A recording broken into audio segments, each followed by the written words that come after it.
I mean, the difference between IPv6, or the reason we need IPv6 is we are currently running out of IPv4 addresses. The current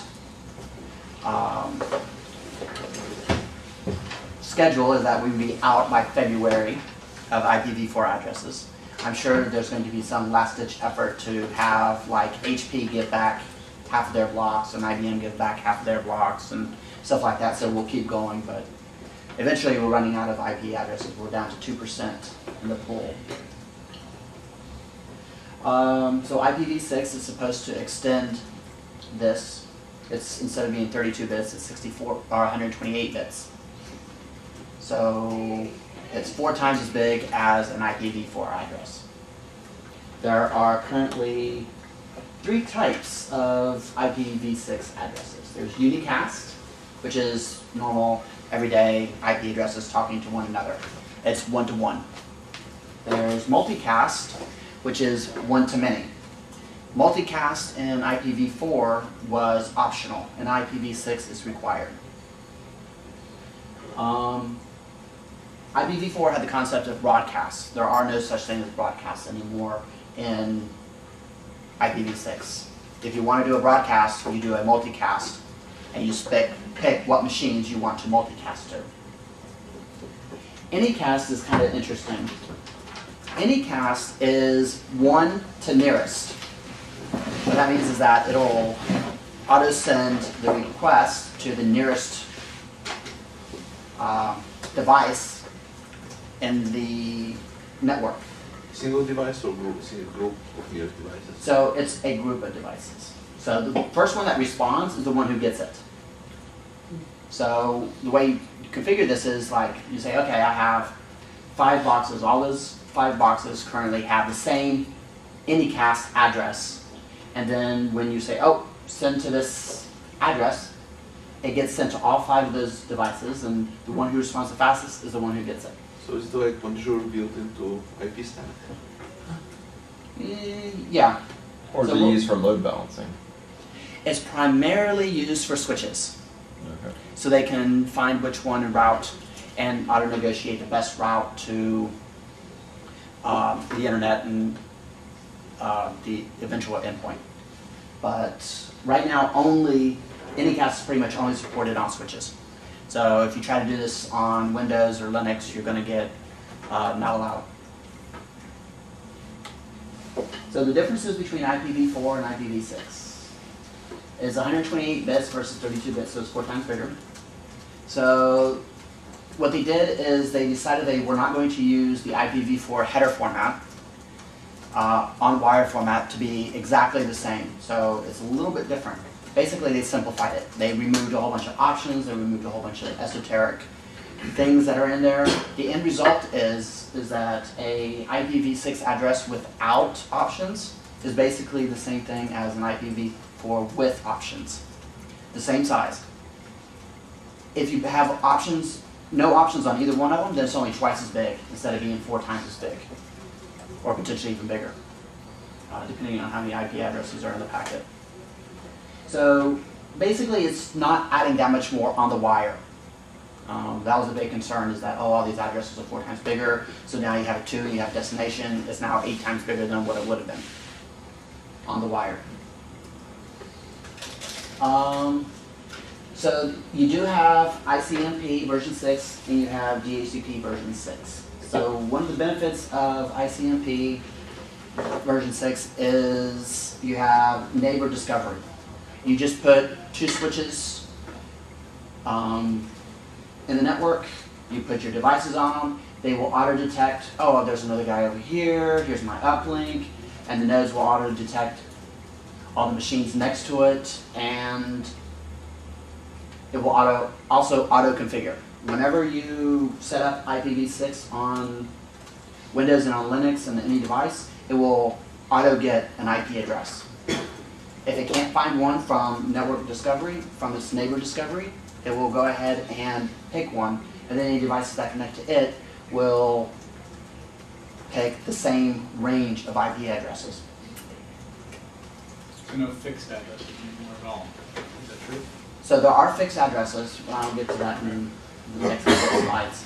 but every single IP address is going to have, every single interface is going to have an IP address called FE80, and that is the link local IP address.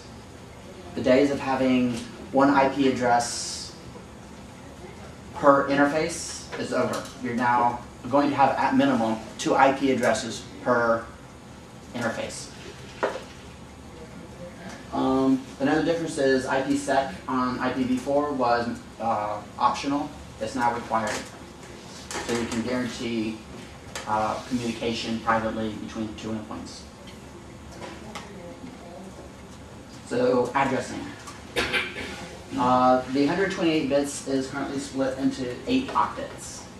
So IPv4 split into 4 octets. So you had 192.168.0.3. So now you're going to have 8. They're currently separated by colons. So that's a really big number, which I'll show you some examples coming up. Another difference is it's in hex instead of being in decimal. So they're going to have A through F in them. An optimization they decided to do is you can have runs of zeros be consolidated down into 1. But you can only do that once. And another thing, just to make life more complicated, is IPv4s may have, IPv6s may have IPv4 addresses embedded inside of them. So I'm going to go through all the different types of these, so we'll see. So the first one is worst case scenario IPv6 address. As you can see, it's really, really long. Yeah. So so the first example, you see the colon? That means that the runs of zeros was consolidated down. So you can pick what runs of zeros you want to remove, but you can only do it once. So you can do the very first runs of zeros, or you can do the very last runs of zeros, as long as it's only done once. And then you can, if the third item, you can see that I got rid of the leading zeros. You can also get rid of the leading zeros. So really, the IP address you're going to see all day long is either going to be one of the last 2s. You're not going to really see the first 2 up there because they're way too big and too hard to, too cumbersome. But potentially, worst case scenario, if there was not zeros in them, you would see that address. So in a few years. Probably 10 years, but yeah, eventually.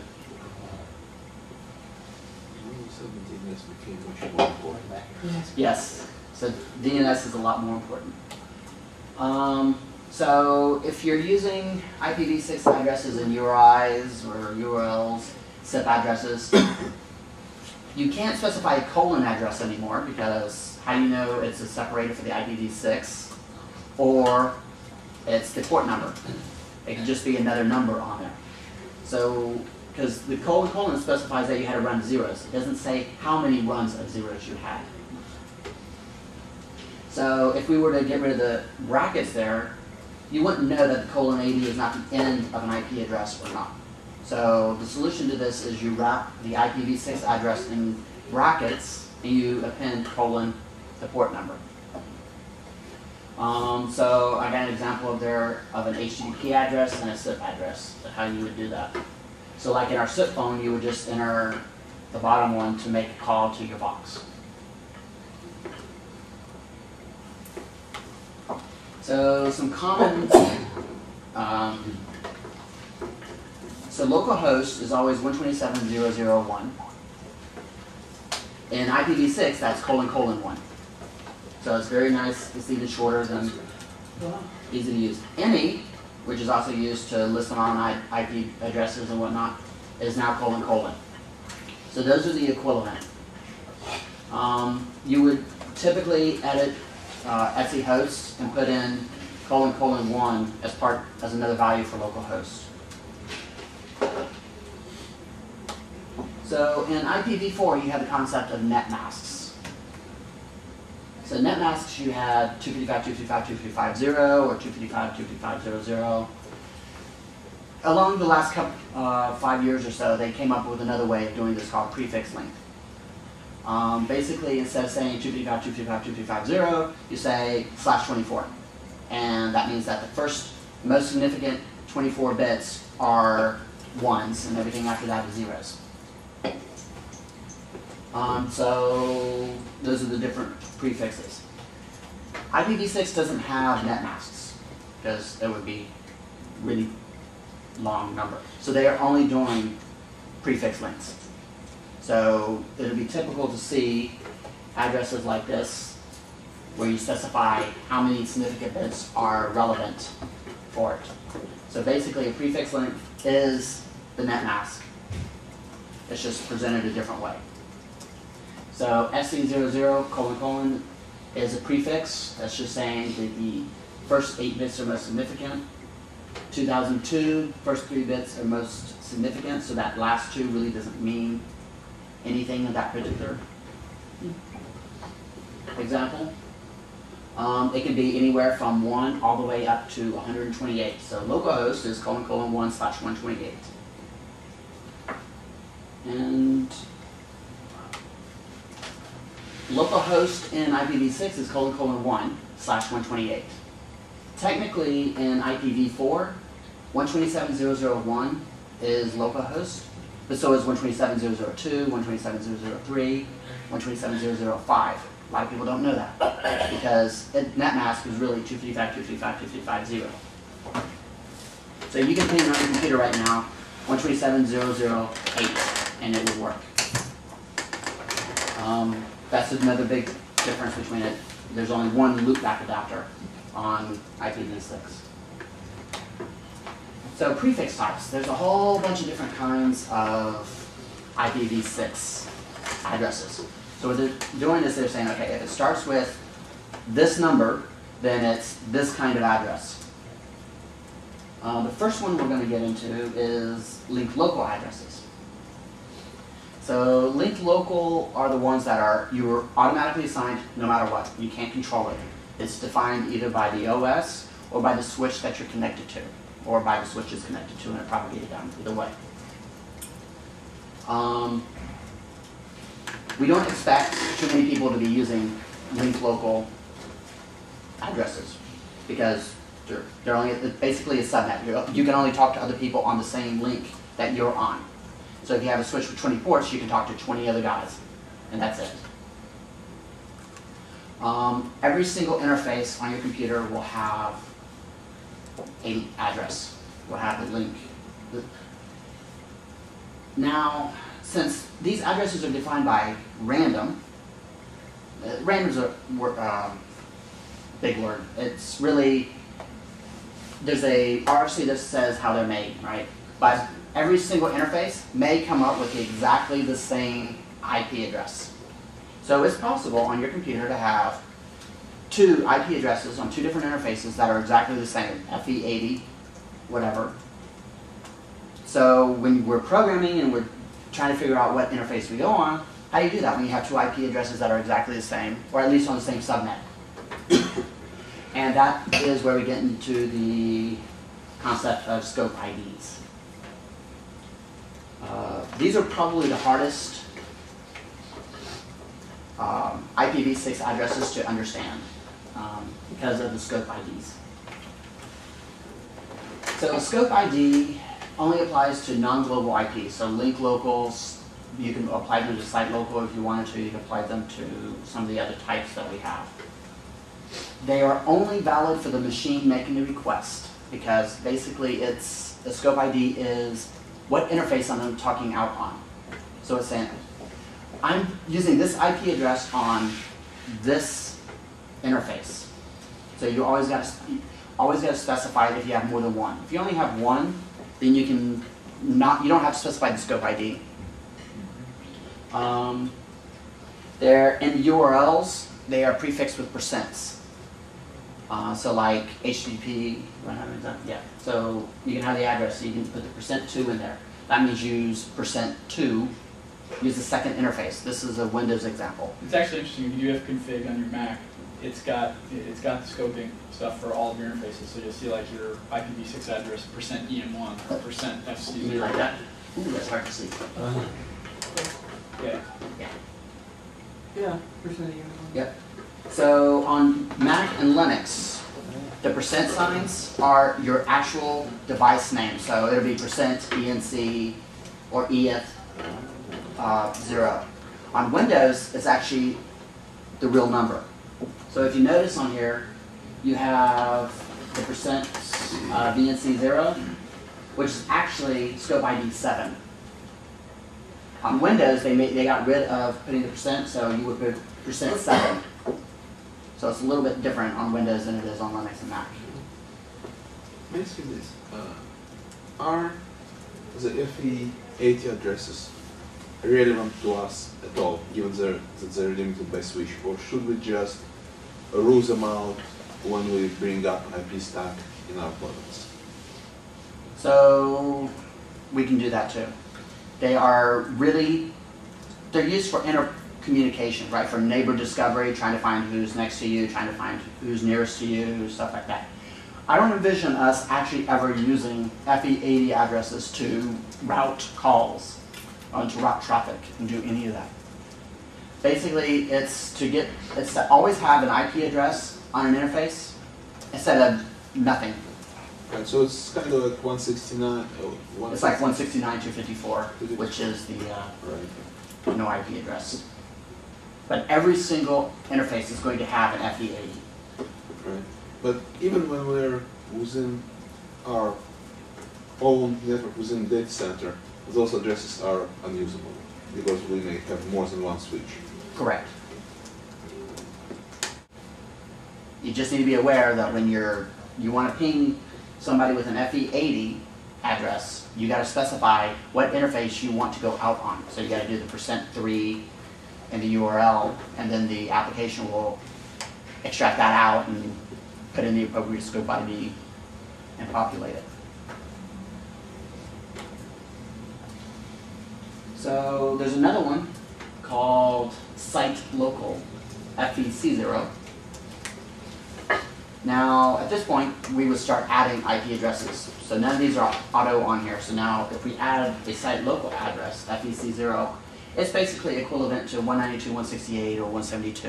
It's our private network. It's whatever we want it to be. Unfortunately, due to some of they decided to deprecate this because of internal problems and things that were happening inside the committee for doing IPv6. So they don't really want you to ever specify your own private NATed area anymore. And I'll get into that in a little bit later. So basically, you're not supposed to use site local addresses anymore. You're supposed to use unique local addresses. But it's still useful for labs, right? You have a QA lab that's completely separated from everything else. You don't have a public IP. You want to communicate in between. You can use that. But you're not supposed to use this for like, oh, we want one for Orlando. We want one for Atlanta. We want one for Germany. The reasoning behind it is that if you, let's say we buy a company in Australia, right? And they have their own site local addresses. We can't join them to our network because if they pick the same unique values that we picked, we wouldn't be able to join. One of us would have to renumber. So what they're trying to do with IPv6 is prevent renumbering, which gets us to unique local. So unique locals starts with FC00s or FD00, depending on how they were allocated.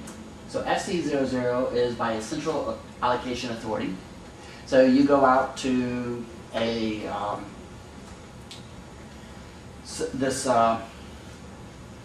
kind of like INA, where it gives out IP addresses. They'll give you your own IP address. They have like 4 or 5 of them now. And they guarantee that you're not going to get a duplicate IP address. So what we would do is, in this particular case, if we wanted to do that, we would go and say, hey, we want to get an address for Voxeo. They say, okay, here you go, here's your prefix. At that point, we use a prefix.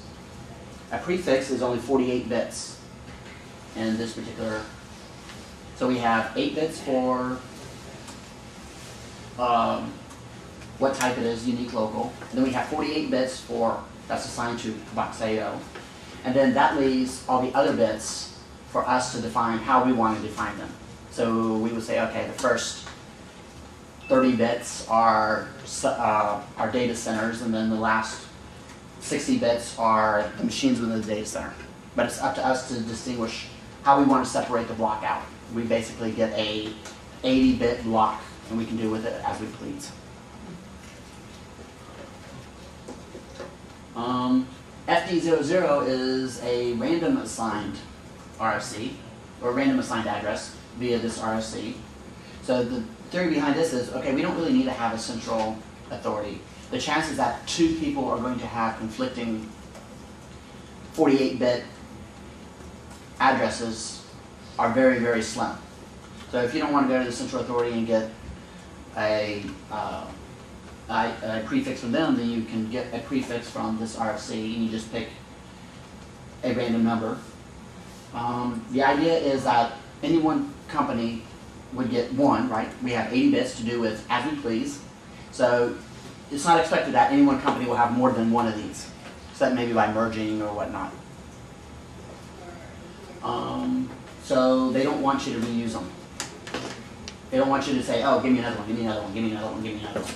Because that kind of defeats the point of it being unique, local, across the entire globally unique. Any idea how they safeguard against people requesting more than one? They don't. Really, all it is a website, and you can hit refresh all day long. 248.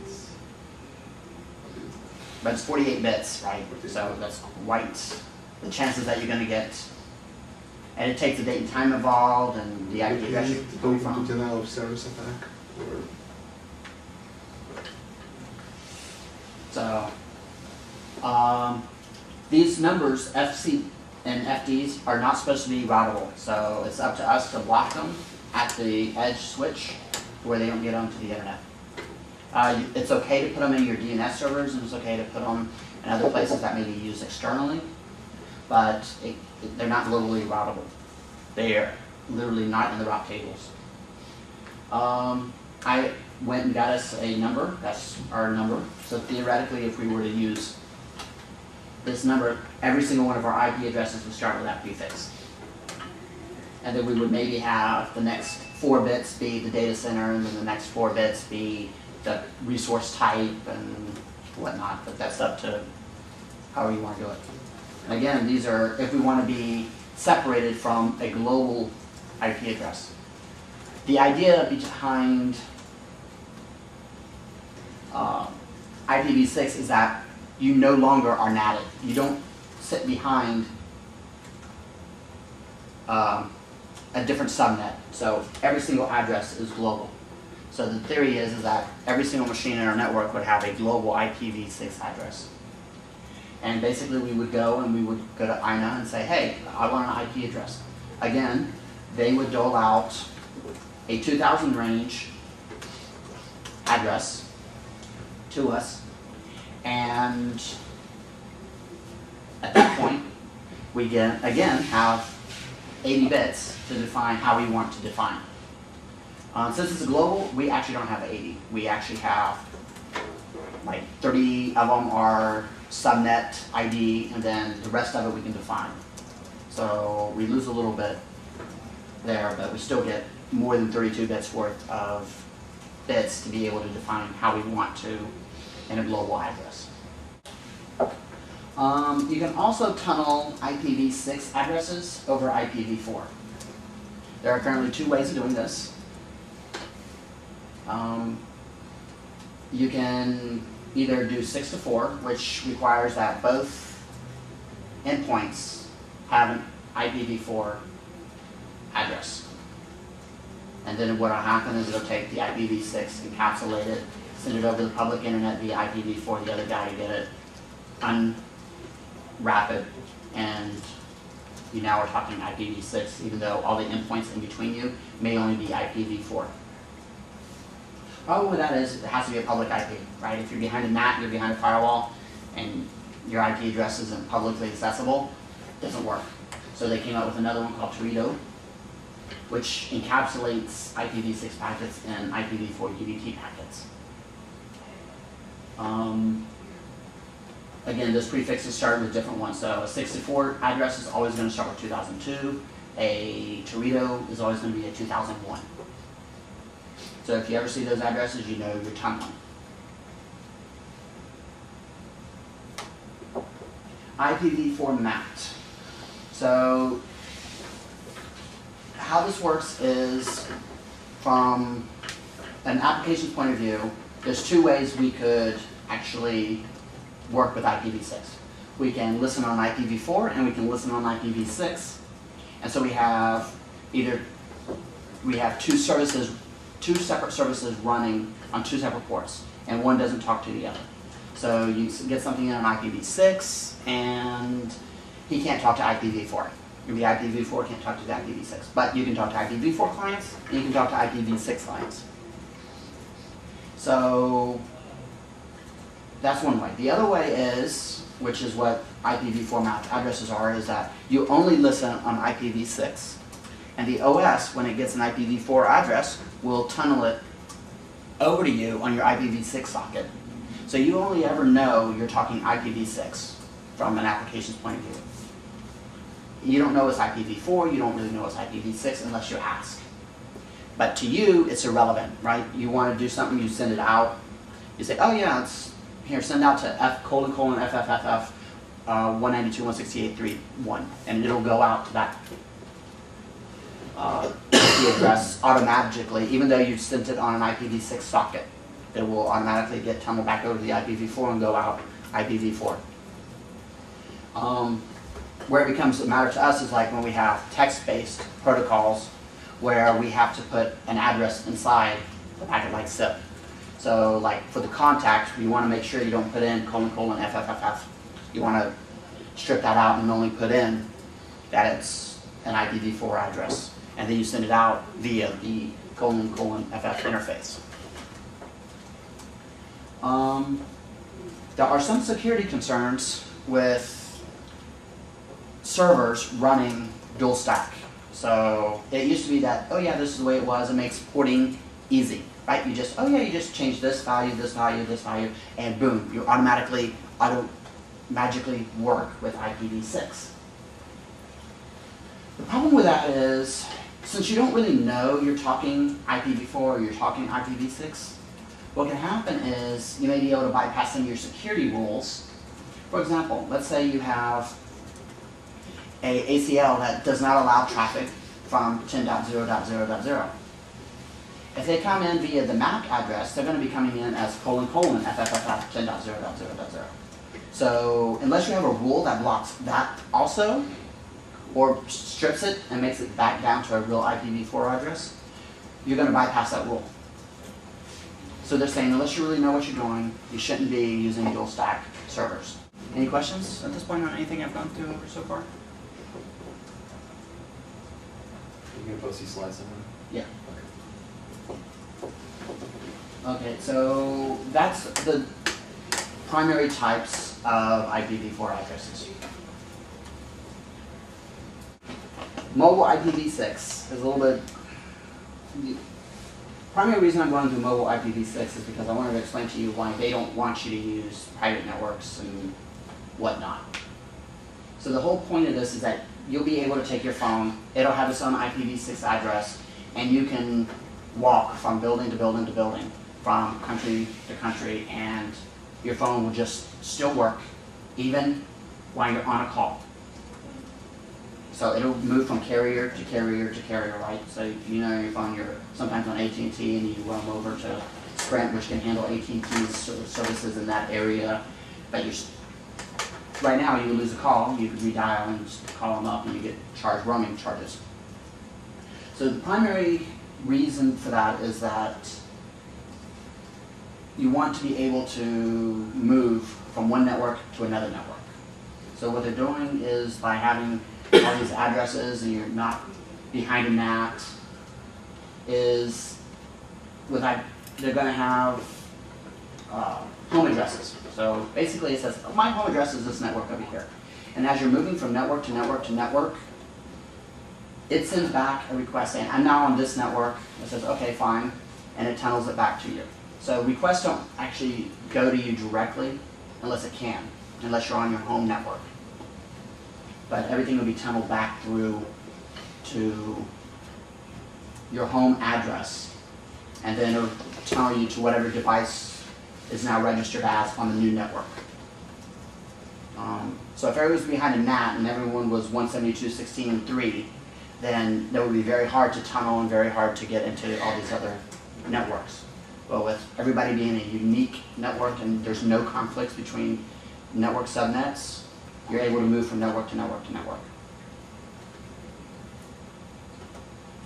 So Windows does not have any GUI for allowing you to add IPv6 addresses. It does not have any GUI for allowing you to manage IPv6 addresses. You must do everything from the command line. So to add IPv6 addresses, you would do the top line there. You use the net sh application to do it. That's a fun tool. Yeah. And then to add a route, we would have to do the second one. For all of you Linux buffs. That's actually pretty readable. That's actually understandable. Yeah. Right, when I get to the Linux one, it's not so. I bet you Tim can read it. So to Linux, there's how you do it. There's two ways. Oh, yeah. Oh yeah, totally. There's two ways to do it on Linux. Makes perfect sense to me. Yep. I feel so comfortable now. I do. It feels nice and warm. Toasty blanket. Uh-huh. So I also have a more line in here where I have an evolution wiki. If you search for IPv6 cheat sheet, so a lot of this is already on the cheat sheet, the different addresses and how you add routes and how you add IPs and whatnot. But there's also some other stuff up there.